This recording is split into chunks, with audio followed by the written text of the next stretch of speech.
Hi, this is Joe again with another movie review. And for this video, to continue my theme of doing old classic monster movies, continuing in October. I know a year ago I did a review of, more like an overview of the Universal monster films, and now I'm going to try and do as many as I can individually before Halloween, in no more than 2 weeks from now. This day during this video. So I'm going to be discussing the 1931 classic, Universal classic, Frankenstein. The movie was directed by James Whale, starring Boris Karloff as Frankenstein monster, Colin Clive as the mad scientist Dr. Frankenstein.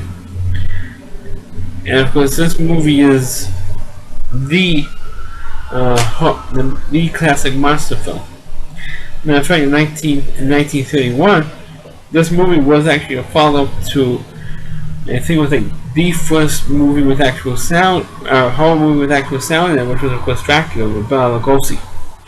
It came out earlier in 1931, and this movie came out obviously the same year. And originally, Bela Lugosi was actually hired to play Frankenstein's monster, but the test screens didn't come out that great, and Bela Lugosi wasn't all that thrilled of going through the whole movie without uttering a word.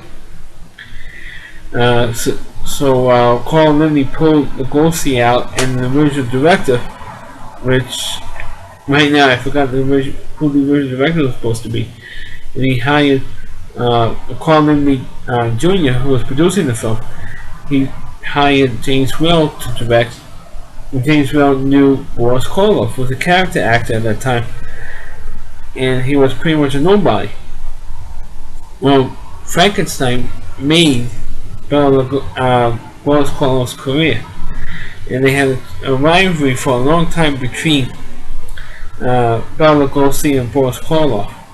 And the funny thing is about Frankenstein, if any of you have never seen the original film, Karloff was actually billed in the opening credits with a question mark. He didn't want to keep his as a mystery. But in the closing credits, he is billed in the closing credits as playing the monster, and he was billed as the monster, and he had, of course, the dots across the screen to Boris Karloff. Of course, this movie actually started off kind of weird because you had the actor who played Dr. Wellman, Edward Sloan, who played Dr. Van Helsing in Dracula with Bela Lugosi. He comes out before the opening credits. He came out behind the curtain and he gave a warning to the audience about how this movie is scary and it might shock you, it might thrill you. So if you want to have your nerves at such a strain, well, we warned you, and then they go into the movie. Of course, this movie is based on the 1816 novel by Mary Shelley, who of course had supposedly, I don't know how true it is, but supposedly she had a tough time getting her book published. But of course, now it became such a classic, and this movie is not exactly 100%. Like a lot of the Universal monster movies it's not 100% accurate with what the novel is. The only thing, the one really big change is the fact that Frankenstein never had a hunchback assistant named Fritz in the novel. I don't know if he actually had an assistant in the novel, because to tell you the truth, I never read the original novel. I know Frankenstein from the various movies. So I never read the original novel, so I can't say if he actually had an assistant or not. But in the film, he had an assistant named Fritz, named Ray Fry, who was in just about. If he was not in every Universal monster film, he was in a boatload of them, and he almost dies. That's about every movie. So I saw one of the other fellow internet critics calling Dwight die because he always dies. Well, his character always dies in these films. Well, back to the movie, of course. I think the movie starts off with Dr. Frankenstein, and was played by Colin Clive, and Fritz in the cemetery waiting for a funeral to end, and they dug up the body, and then of course they want to get another brain.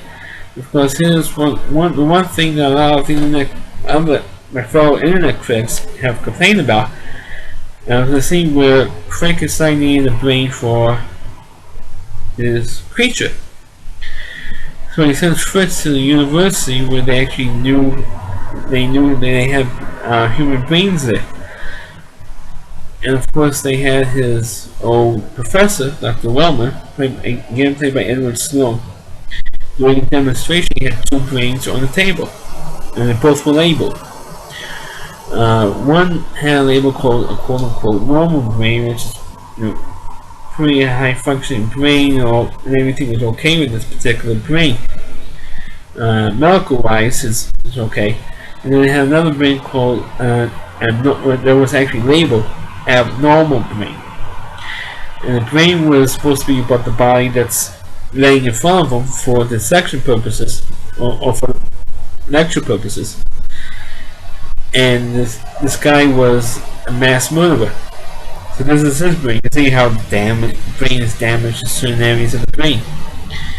Well, after the class was over, Fritz broke into the lecture hall and mentioned was going to see the normal brain.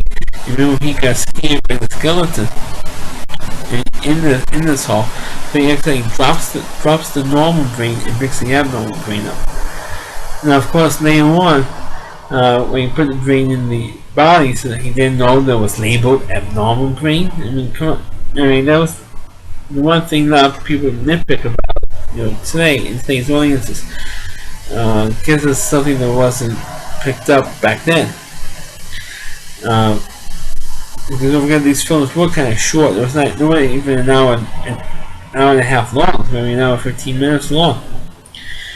So they had that scene in there. Who said, "Hey." But Frankenstein fellow was a brain that's good enough for him.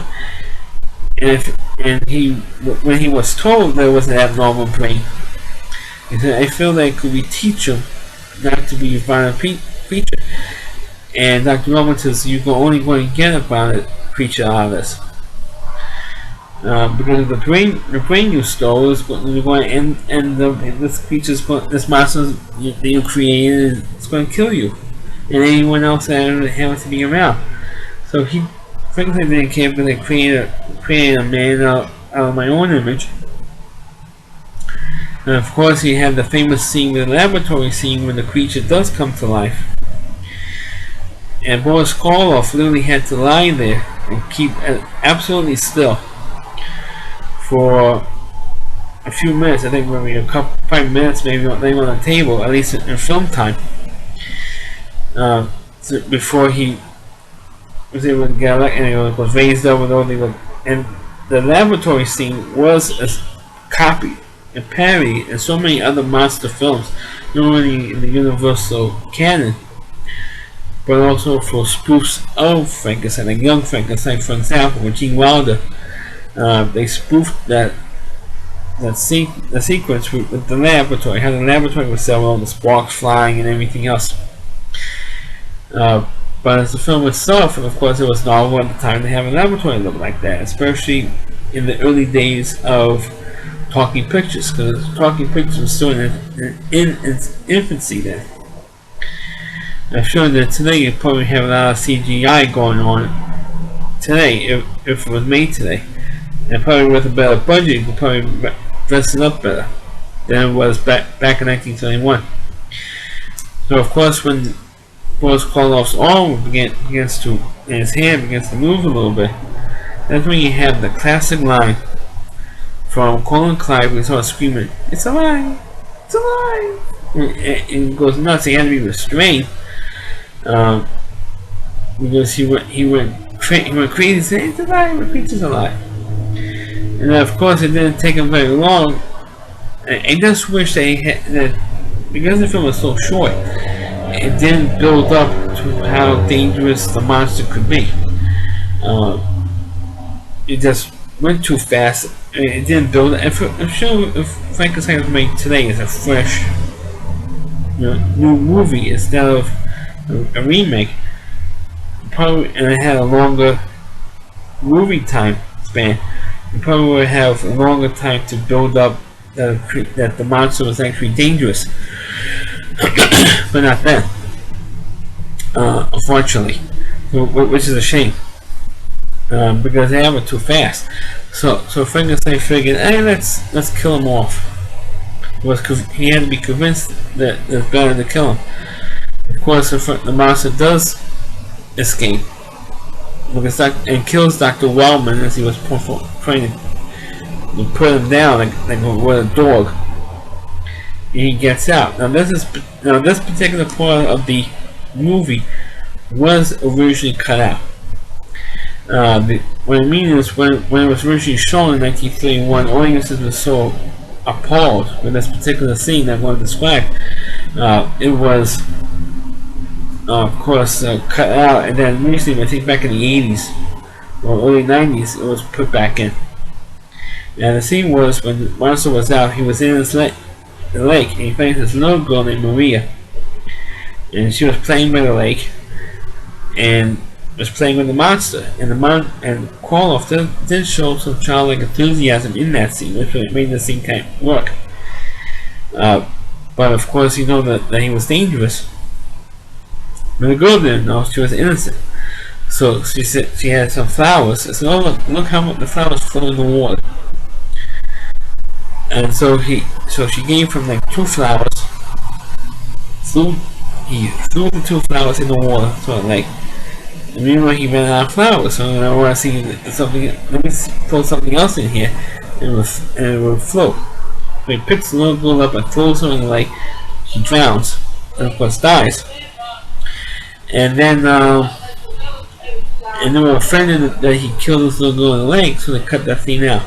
It wasn't until like the early 90s when I did finally see Frankenstein on television, thanks to the Sci-Fi Channel at that time. And was able to see the full Frankenstein movie for the first time. And it's one of the scenes. Well, nowadays in 2014, we see so many different kind of horror films that came out in the years, almost 80 years, or over 80 years since. You can see that scene coming up, so you're not offended today like you were back 1921 audiences. But the film did work. Of course, the scene in the end, he does supposedly gets killed in a fire in a windmill at the end of the film, and Dr. Frankenstein almost dies at the end of the film as well. But I think in the original novel, both the monster and Dr. Frankenstein was killed at the end of the original novel, but not in the movies, obviously, because they made a sequel called The Bride of Frankenstein, which came out like 4 years later. It was just too long for a sequel to come out. But even in those days, it was too long for a sequel to come out. But of course, in 1931, it is a classic, especially when you saw the monster for the first time, and they kept zooming in on his face when you first do see the monster. I mean, the first call-up was shown from the back, and then when he turns around, they zoomed in on his face and get going soon. Like you're trying to do it, we're trying to get closer to the camera, because like this, and it's closer, and it gets the audience to scream because of how it looked. Actually, of course, the look in the movie was not how the monster was described in the film. And the funny thing is, with Frankenstein, he only was named Frankenstein in the later movies. And I think we're going to get the Curse of Frankenstein and the House of Frankenstein.